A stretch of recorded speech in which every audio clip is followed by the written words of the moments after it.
Good morning everyone. आप लोगों का बहुत बहुत स्वागत है मेरे यूट्यूब चैनल यूनिक वे पर, जहाँ के हम लोग पिछले वीडियो में बात कर रहे थे टाइम एंड वर्क चैप्टर से कुछ ऐसे क्वेश्चन के बारे में जो कि कॉम्पिटिटिव एग्जाम में पूछे गए थे। तो हम लोग उसी श्रृंखला को, उसी सीरीज को आगे बढ़ाते हुए आज देखते हैं कुछ और क्वेश्चन जो कि टाइम एंड वर्क चैप्टर से ही हैं और एग्ज़ाम में पूछे हुए हैं।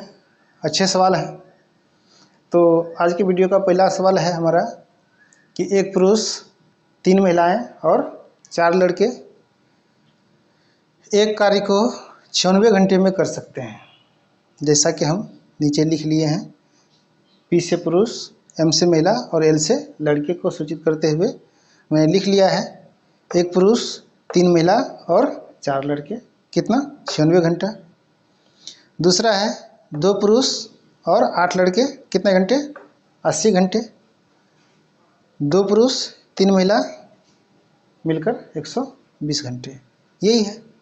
फाइनली इसमें पूछा जा रहा है कि अगर 5 पुरुष और 12 लड़के मिलकर करें तो काम कितने घंटे में हो जाएगा। ठीक है, सवाल यही है। ये आंकड़े हमारे पास दिए हुए हैं।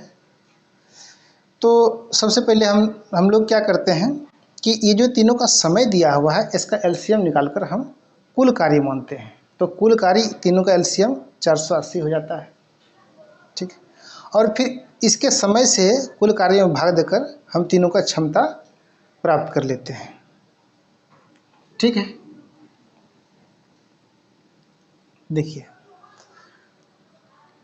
आपका 96 से 480 में भाग देंगे तो 5 जाएगा। 96 पंचा 480 और 6 48 6 हो गया और बर्चा 48 4 हो गया। ठीक है, ये तीनों का क्षमता हो गया। अब हमें इन तीनों से या दिए हुए आंकड़े से ये पता करना है कि 5 पुरुष और 12 लड़के की क्षमता क्या होगी। तो चूंकि सिर्फ पुरुष और लड़के चाहिए, इसमें तो महिलाएं भी हैं, पहले समीकरण में भी है और तीसरे समीकरण में भी है। इसका मतलब क्या हुआ कि इसको घटाना पड़ेगा। या तो पहले समीकरण में तीसरा समीकरण घटा दें या तीसरे समीकरण में पहला समीकरण घटा दें, तो ये जो है हमारा हो जाएगा। मतलब एक तो घटाना है घटाने के लिए। अच्छा ठीक है,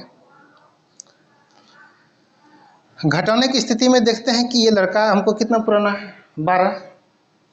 तो देखते क्या है कि 8 दूना 16 में 4 घटा देते हैं तो 12 हो जाता है। ठीक, अच्छा क्या ऐसा करने से ये पूरेगा, पुरुष पूरेगा? देखते हैं। 2 दूना 4 में 1 घटाएंगे तो 3, फिर बाद में इसको जोड़ेंगे तो 3 2 5 हो जा रहा है। यानी कि दूसरे समीकरण को अगर हम 2 से गुना कर देते हैं और पहले समीकरण को हम घटा लेते हैं और तीसरे समीकरण को जोड़ देते हैं तो हमारा ये हो जा रहा है। तो ठीक है, हम इसको लिख लेते हैं। दूसरे समीकरण को गुना कीजिए तो क्या हो जाएगा 4p प्लस 8 दूना 16l बराबर कितना 6 दूना 12, क्षमता 12 हो गया। तीसरे को लिख लेते हैं, कितना हो जाएगा 2p प्लस 3m, क्षमता हो गया कितना 4।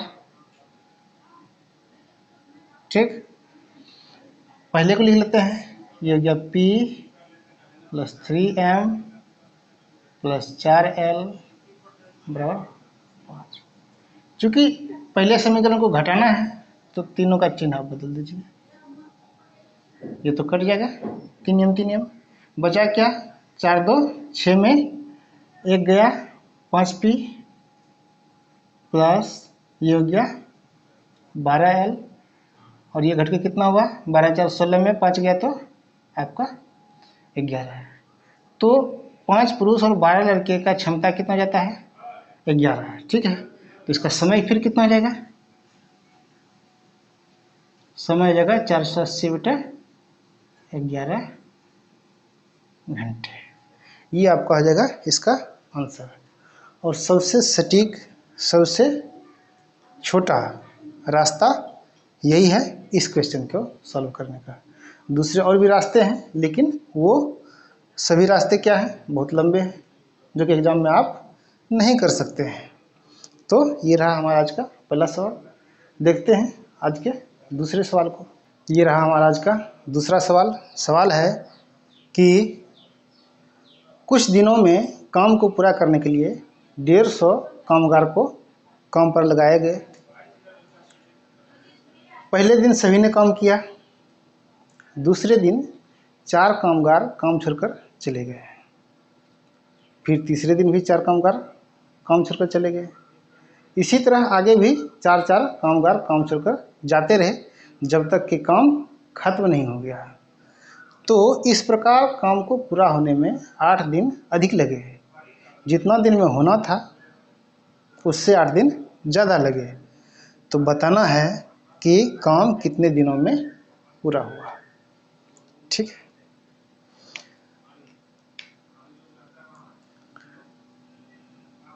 पहले दिन कोई छोड़ के नहीं गया, पहले दिन कोई नहीं गया। दूसरे दिन 4 गए, 4 छोड़िए 1 मान लीजिए। दूसरे दिन 1 काम छोड़कर चले गए। इसका मतलब क्या हुआ, 1 लेबर का कम होगा, 1 मजदूर का कम होगा पहले दिन। दूसरे दिन, तीसरे दिन क्या होगा, 2 मजदूर का कम होगा अगर एक मजदूर छोड़ के जाता है तो। तीसरे दिन 3 मजदूर का कम होगा, चौथे दिन 4 मजदूर का कम होगा, 5वें दिन 5 मजदूर का कम होगा, ऐसा होगा। ठीक है। मान लिया जाए काम अगर n दिनों तक चला, कितना दिन तक, यहाँ से यहाँ तक, पहले दिन से लेकर यहाँ तक अगर n दिन है तो इसका मतलब यहाँ से यहाँ तक कितना होगा, n-1 होगा। अगर यहाँ से यहाँ तक n दिन होता है तो यहाँ से यहाँ तक में कितना होगा, n-1, क्योंकि एक दिन तो इधर कम है। अच्छा, ये तो प्राकृतिक संख्या है और लगातार प्राकृतिक संख्याओं का योग बराबर क्या होता है कि जहाँ तक संख्या है उससे 1 अधिक लेना है, दोनों को गुना करना है बटा 2, यानी कि ये n-1 गुना n बटा 2 इतना होगा यहाँ से यहाँ तक का योग। ठीक है। लगातार प्राकृतिक संख्याओं का योग ये हमें प्राप्त हो गया है। लेकिन ये तो कब होगा जबकि एक मजदूर काम को छोड़ेगा। कितने मजदूर काम छोड़ रहे हैं, 4-4, तो इसमें 4 से गुना कर दीजिए। मतलब कि उतने दिनों में इतने मजदूरों का कम हुआ है, जिसकी वजह से 8 दिन ज़्यादा लगा। यानी कि ये 150 मजदूर जो है 8 दिन में जितना काम कर सकते थे उतना काम ही आपका ये है। ठीक है। n का मान पता कर लीजिए, 2 दूना 4, 2 चौके 8, ये गया n-1 गुना n बराबर कितना, 600। ठीक है। अब ये अगर समीकरण प्राप्त हो गया तो एक तरीका तो ये है कि आप इसे समीकरण बना के हल कर सकते हैं। दूसरा तरीका ये है, जब इन दोनों के बीच का डिफरेंट एक ही है तो ये देखिए कि किन 2 वर्ग संख्याओं के बीच में ये है। एक तो 25 के वर्ग में, एक तरफ 25 का वर्ग करेंगे तो 625 होगा, 24 का वर्ग करेंगे तो 576 होगा। तो 24 और 25 के वर्ग के बीच में है, तो आपका ये 24 और ये अगर 25 लेते हैं तो देखिए ये 600 हो जाएगा। कितना हो जाएगा, 600। n का वैल्यू क्या आ गया आपका, n का वैल्यू आ गया 25। तो ये पूरा काम कितने दिनों में खत्म होगा, यहाँ से लेकर यहाँ तक 25 दिन। ये आपका आ जाएगा आंसर। एक और तरीका है कि आप इसे समांतर श्रेणी से बना सकते हैं, जो कि आप लोगों ने 10th में पढ़ा होगा। उस तरीके से बना सकते हैं। उससे क्या होगा कि लंबा होगा, आप उसे एग्ज़ाम में नहीं कर सकते हैं, लेकिन इस तरह आप एग्ज़ाम में कर सकते हैं अगर आप इस प्रोसेस को समझते हैं तो। ठीक है, देखते हैं आज का तीसरा सवाल, और ये रहा हमारा आज का अंतिम सवाल। सवाल है ए, बी और सी एक निश्चित काम को 30 दिनों में पूरा कर सकते हैं।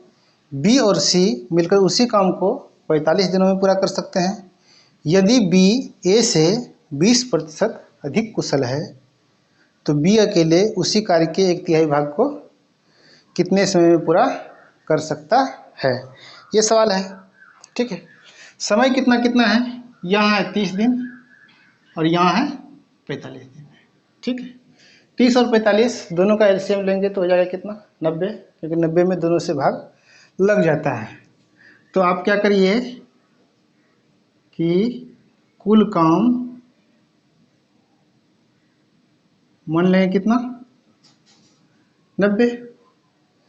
ठीक है, तो ए, बी और सी तीनों का मिलकर क्षमता कितना हो जाएगा, ए प्लस बी प्लस सी, तीनों का मिला के क्षमता कितना, 30 या 90, 3 हो जाएगा।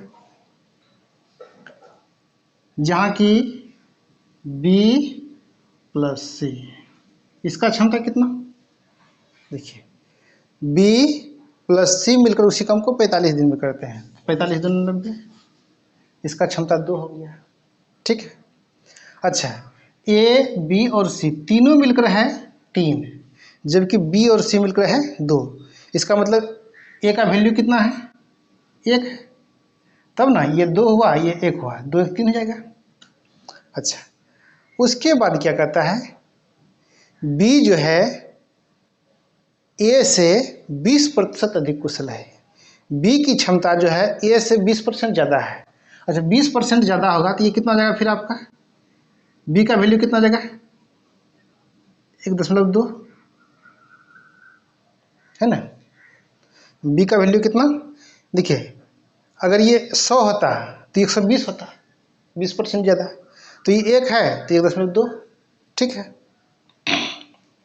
देखिए जैसे ए और बी, ये 100 तो ये 120, यही कह रहा है बी की क्षमता जो है ए से 20% ज़्यादा है। अच्छा, अगर इसको 1 बनाने के लिए क्या करते हैं, यहाँ दशमलव देना पड़ेगा, पीछे से 2 अंक के बाद, पीछे से 2 अंक के बाद दशमलव देंगे तो 1.2 हो जाएगा, वही किए हैं। ये ए बराबर 1 तो बी बराबर 1.2। अच्छा, ये 1.2 है और दोनों मिलकर कितना हो रहा है, बी और सी मिलकर कितना हो रहा है आपका, 2 हो रहा है। इसका मतलब इसका वैल्यू कितना, 0.8, सी का वैल्यू 0.8 हो गया। अच्छा, तो यहाँ क्या कह रहा है, सी का तो जरूरत ही नहीं था, यहाँ तो बी का ही पूछ रहा है। मतलब बी अकेले जो है उसी काम के 1/3 भाग को कितने समय में पूरा करेगा। हमको सिर्फ इतना से ही मतलब था, इसका मतलब नहीं था।